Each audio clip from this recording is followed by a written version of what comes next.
English culture has an anxiety around sex that makes the job of teaching it a sensitive and contentious one.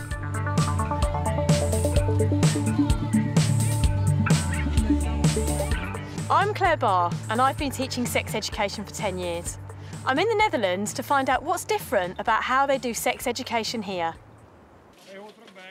By far the most widely used sex education programme for 12 to 15-year-olds in the Netherlands is Long Live Love.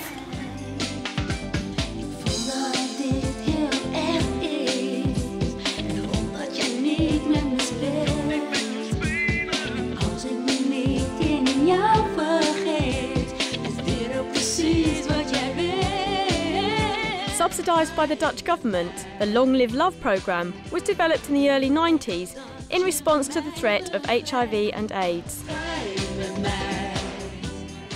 To see how it works, I've come to the Vinkler Print School up in the north of Holland, where a group of students is about to experience Long Live Love for the very first time. Vinkler Print is known as a vocational school because it caters for students who are more practical than academic.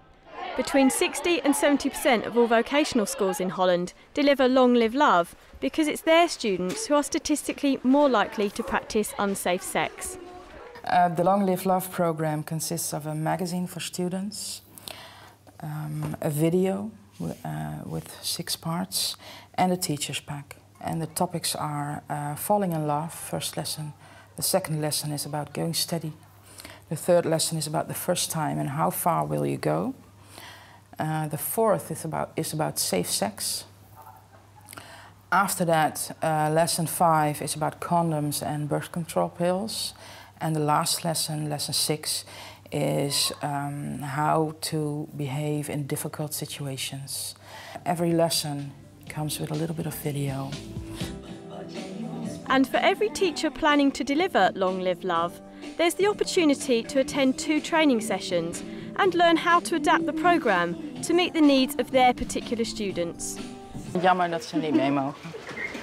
First up, Inga takes her pupils to the school library, where she gets them working from a staggering selection of more than 30 books on sex education.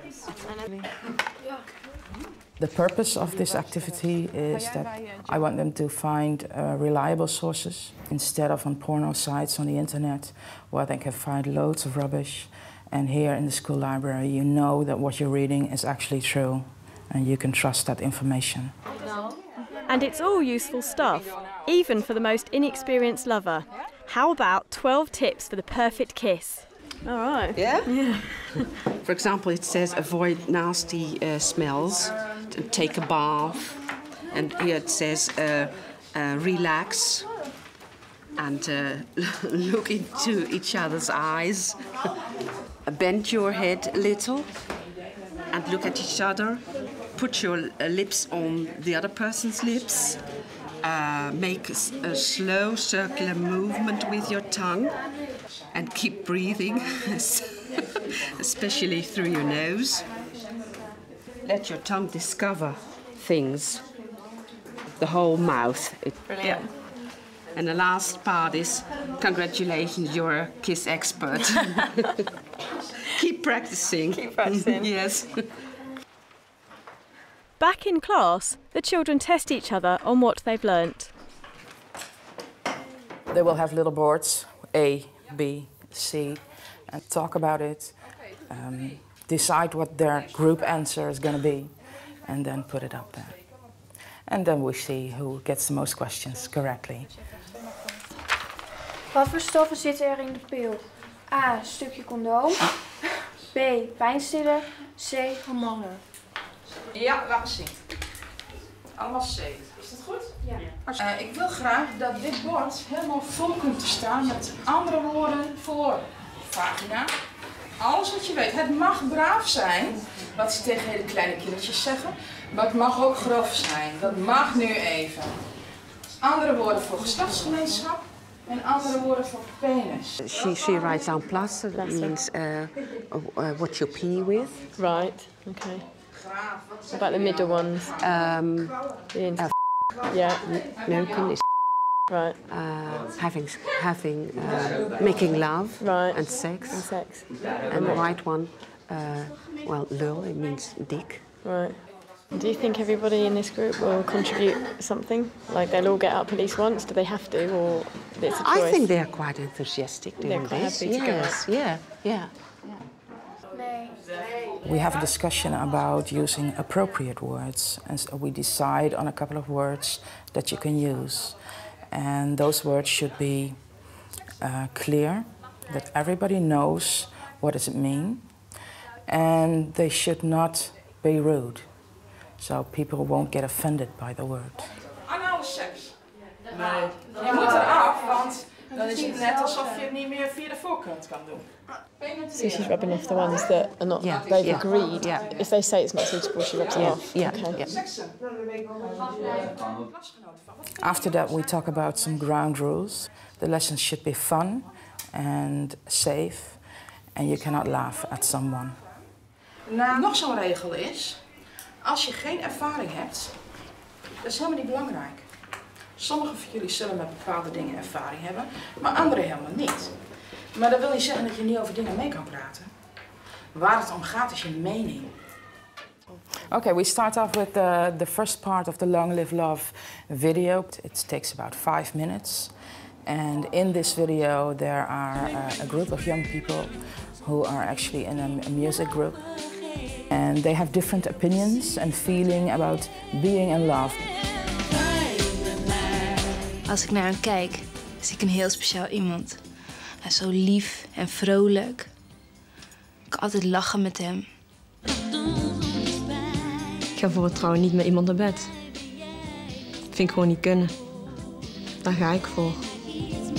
I asked the children to write it down during the video. What is an opinion that I hear and what is a feeling that I hear? For the sexually diffident teenager, the lesson offers practical tips. Once you're in love, the big problem is always how do I approach someone?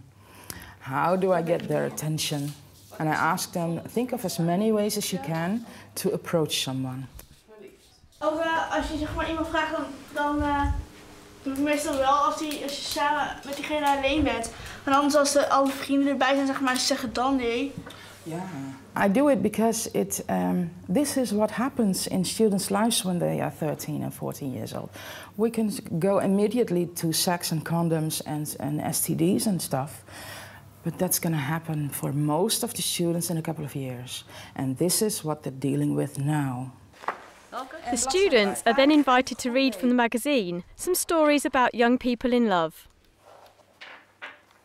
One of the little stories is about a girl named Angela, and she is in love with her best girlfriend. And she struggles with the question, should I tell or should I not tell? And in the classroom we have a discussion about should you tell. Inge's just brought up the concept of homosexuality, and the class are getting on with an activity about that at the moment. And nobody's really blinked an eye, and I'm not really used to that. Ja, dan zou ik het wel doen, want je moet gewoon mensen nemen zoals ze zijn. Lisa? Ik zou het doen. Niet? Nee, Toch niet? Want je weet nooit of je ze wel 100% kan vertrouwen. Ook kan het nog je beste vriendin zijn. Okay. After that I tell them about that I have had contact with the gay society in Groningen. And I have asked some people to come over here and give a guest lesson. Young people who are gay and have experienced coming out of the closet and everything. In preparation for this visit, students are asked to think up questions they can anonymously post into a box. Okay, they're okay with it. Quite comfortable. Yeah. Okay. This question is how did you get to be gay? How did you get to be gay? How does it happen? And that one is how do gay people make love? Most of them have preconceptions about gay people, and in this lesson the purpose is to think about those, what do you really want to know, and take away the unsafeness of asking someone directly. For the next activity, the students fill out a questionnaire about going steady.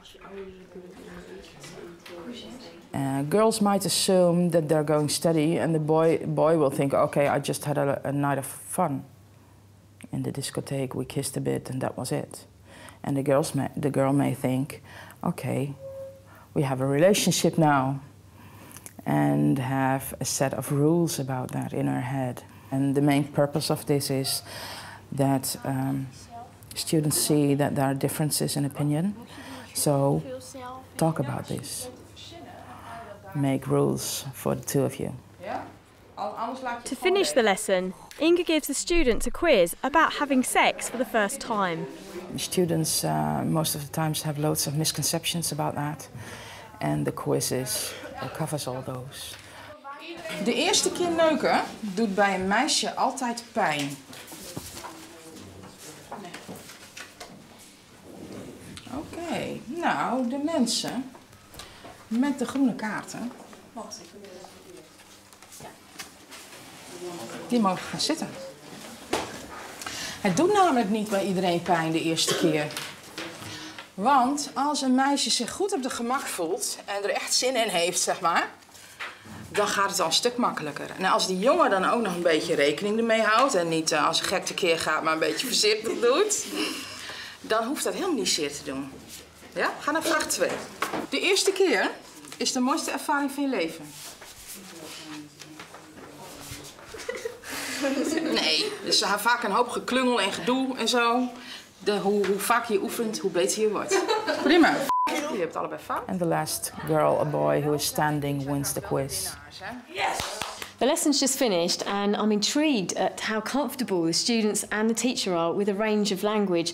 For example, I've been criticised about using the words anal sex, and yet they've used words like hymen and all sorts of words to do with pleasure and penetration today that at home we really wouldn't feel comfortable with. There seems to be a much bigger distance at home between the teacher and the students and the words that we use. How confident do you feel talking in class today? Ja, als je nou alleen als enige wat over moet zeggen, dan vond ik het wel raar, maar iedereen heeft het erover. Ja, omdat er thuis niet wordt over gesproken met mensen in Engeland, omdat ze dat net zelf ook zei. So you think the key thing is your parents talking about sex with you from a young age, and that's a big difference?